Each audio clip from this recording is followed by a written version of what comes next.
بسم اللہ الرحمن الرحیم۔ السلام علیکم ورحمۃ اللہ وبرکاتہ۔ محترم سامعین و ناظرین، آج ایک بہت اہم موضوع پر گفتگو کرنی ہے۔ اس میں کوئی شک نہیں، یہ ایک حقیقت ہے کہ بچے معاشروں کی بنیاد ہوتے ہیں۔ اگر بچے صحیح ہو، ان کی تربیت صحیح ہو تو یہ والدین کے لیے بھی دنیا میں سرخ روئی کا ذریعہ بنتے ہیں، سعادت مندی کا ذریعہ بنتے ہیں، اور آخرت میں بھی کامیابی اور نیک بختی کا ذریعہ بنتے ہیں۔ اس کے بالمقابل اگر اولاد نافرمان ہو جائے، اولاد بگڑ جائے اور اس کے عادات، اخلاق، اس کی چال چلن بگڑ جائے تو یہ دنیا کے اندر بھی والدین کے لیے وبال جان ہے، اور آخرت میں بھی اگر ان کی تربیت میں کوتاہی کی ہے تو والدین کے لیے وبال جان ہے۔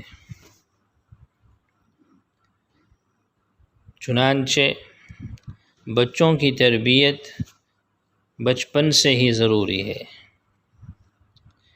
ایک جملہ بارہا سنا ہوگا کہ جب بچے کچھ غلط کرتے ہیں، غلطیاں کرتے ہیں، تو کہتے ہیں کہ ابھی تو بچہ ہے، بعد میں سدھر جائے گا۔ بچہ گالی دے رہا ہے، ابھی تو بچہ ہے، بعد میں سدھر جائے گا۔ بچہ جھوٹ بول رہا ہے، ابھی تو بچہ ہے، بعد میں سدھر جائے گا۔ بڑوں کی عزت نہیں کر رہا ہے، کبھی تو بچہ ہے۔ یہ جملہ کبھی تو بچہ ہے، اس نے بیڑا غرق کر دیا، بچوں کی تربیت کا ستیہ ناش کر دیا۔ اس لیے کہ یہی وقت ہوتا ہے بچوں کی تربیت کا۔ ان کا دل ایک کورے کاغذ کی مانند ہوتا ہے، آپ جیسا اس پر نقش کریں گے ویسا لکھا جائے گا، جیسا آپ سکھائیں گے ویسا سیکھ لے گا۔ بلکہ حقیقت تو یہ ہے کہ اگر آپ بچوں کو زبان سے کوئی بات سمجھائے تو وہ اس کی سمجھ میں نہیں آئے گی۔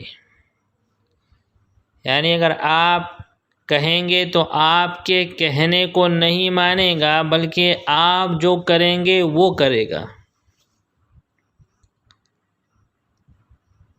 اگر آپ اپنی زبان سے جو بولیں گے اس کی نقل کرے گا، آپ جو کام کریں گے اس کام کو وہ بھی کرے گا، تو بچے کہنا نہیں مانیں گے، لیکن جو آپ کریں گے وہ کریں گے۔ تو اگر ہم یہ چاہتے ہیں، والدین یہ چاہتے ہیں کہ ہمارے بچوں کی تربیت صحیح ہو، تو ہم ان کے سامنے وہی افعال اور وہی کام کریں جو صحیح ہو، تو وہ بچہ بھی صحیح کام کرے گا۔ اگر والدین بچوں کے سامنے گالی دے، والدین جھوٹ بولے، والدین غیبت کرے، والدین چغلی کرے، والدین لڑائی جھگڑے کرے بچوں کے سامنے، اور والدین ہمیشہ منہ بنا کے بیٹھے رہے، تو یہ بچوں کے لیے بہت زیادہ مہلک ہے۔ بچہ یہی سیکھے گا، اور پھر جب بچہ بڑا ہوتا ہے اور وہی اثرات اس کے اندر آتے ہیں، وہی خرابیاں اس کے اندر آتی ہے، وہی برے عادت و اخلاق اس کے اندر آتے ہیں، تو پھر سر پکڑ کر والدین روتے ہیں کہ ہمارے بچے کو تو ماحول نے خراب کر دیا، ہمارے بچے کو تو معاشرے نے خراب کر دیا، ہمارے بچوں کو تو دوستوں نے خراب کر دیا۔ ارے بھائی، دوستوں کے، ماحول کے، معاشرے کے ہاتھ میں تو یہ 8-10 سال کے بعد گیا نا، لیکن 8-10 سال تک تو یہ والدین سے چمٹا رہا۔ آپ نے کیا سکھایا؟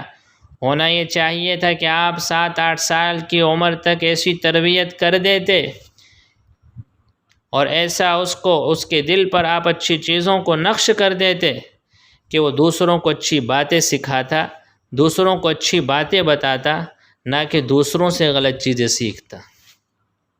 حقیقت یہ ہے کہ جب یہ کہا جاتا ہے کہ ہمارے بچے کو ماحول نے، معاشرے نے خراب کر دیا، کہ کہیں نہ کہیں اس والدین تربیت کے فریضے کو صحیح طرح انجام نہیں دے سکے۔ بچہ ذرا سا رونے لگتا ہے تو اس کو ڈراموں اور فلم والے موبائل دے دیے جاتے ہیں، اور حد تو یہ ہے کہ بچے کو کھانا کھلایا جا رہا، دودھ پلایا جا رہا، اور والدہ کے ہاتھ میں موبائل ہے جس میں ڈرامے اور فلمیں چل رہی ہے۔ ایک ہاتھ میں دودھ کی بوتل ہے اور دوسرے ہاتھ میں موبائل ڈراموں والا، تو بچہ کیا سیکھے گا؟ اور جب والدہ یا والد ہی بچے کے سامنے گالم گلوچ کریں گے، لڑائی جھگڑے کریں گے، تو بچوں پر اس کا بہت برا اثر جائے گا، وہی چیزیں وہ سیکھے گا۔ حقیقت یہ ہے کہ بچوں کے بگڑنے کی ایک بڑی وجہ والدین کا صحیح تربیت نہ کرنا ہے، اور بچپن میں جب ان کا دل ایک کورے کاغذ کی طرح ہوتا ہے، اس وقت تربیت پر توجہ نہ دینا، اس وقت اچھی چیزیں نہ سکھانا اور ان کے سامنے اچھی چیزیں نہ کرنا، تو ضروری ہے کہ جب بچہ سیکھنے کی عمر میں ہو، جب وہ ہر چیز کو کاپی کر رہا ہے، ہر چیز کی وہ نقل کر رہا ہے، اپنے ذہن و دماغ میں ہر چیز کو بٹھا رہا ہے، تو اس زمانے میں اور اس وقت جیسا اس کے سامنے کیا جائے گا ویسے ہی کرنے کی وہ کوشش کرے گا، اور وہی چیز پھر آگے جا کر اس کی عادت بن جائے گی، بڑا ہو کر پھر وہ یہی کرے گا۔ اگر اس وقت میں اچھا سکھا دیا گیا، اچھی تربیت کر دی گئی، تو پھر بڑا ہو کر کے وہ والدین کے لیے آنکھوں کی ٹھنڈک بنے گا، راحت کا، سکون کا ذریعہ بنے گا۔ نہیں تو کتنے والدین ایسے ہیں جن کو دیکھا جاتا ہے کہ اولاد کی وجہ سے ان کی زندگی جہنم بن گئی، وہ روتے ہیں، بلکتے ہیں، کیوں؟ اولاد کی نافرمانی کی وجہ سے، اولاد کے بگڑنے کی وجہ سے خون کے آنسو روتے ہیں۔ لیکن جب ان کے ہاتھ میں اولاد تھی، جب وہ ان کی صحیح تربیت کر سکتے تھے، جب وہ ان کو صحیح سکھا سکتے تھے، اچھا بنا سکتے تھے، اس وقت انہوں نے بچپنے کی وجہ سے اس کو چھوڑ دیا، اس وقت انہوں نے اپنے فرض منصبی میں جو تربیت ہے والدین کے ذمے ہے، اس میں انہوں نے کوتاہی کی ہے، اس کو صحیح سے ادا نہیں کیا ہے۔ تو اس لیے ضروری ہے کہ بچوں کی تربیت صحیح کی جائے، ان کے سامنے غلط بات نہ کی جائے، نہ غلط سکھایا جائے اور نہ غلط بولا جائے، کیونکہ بچہ نقل کرتا ہے، کاپی کرتا ہے، وہی چیز وہ سیکھیں گا۔ اللہ تعالی ہمیں عمل کی توفیق عطا فرمائے۔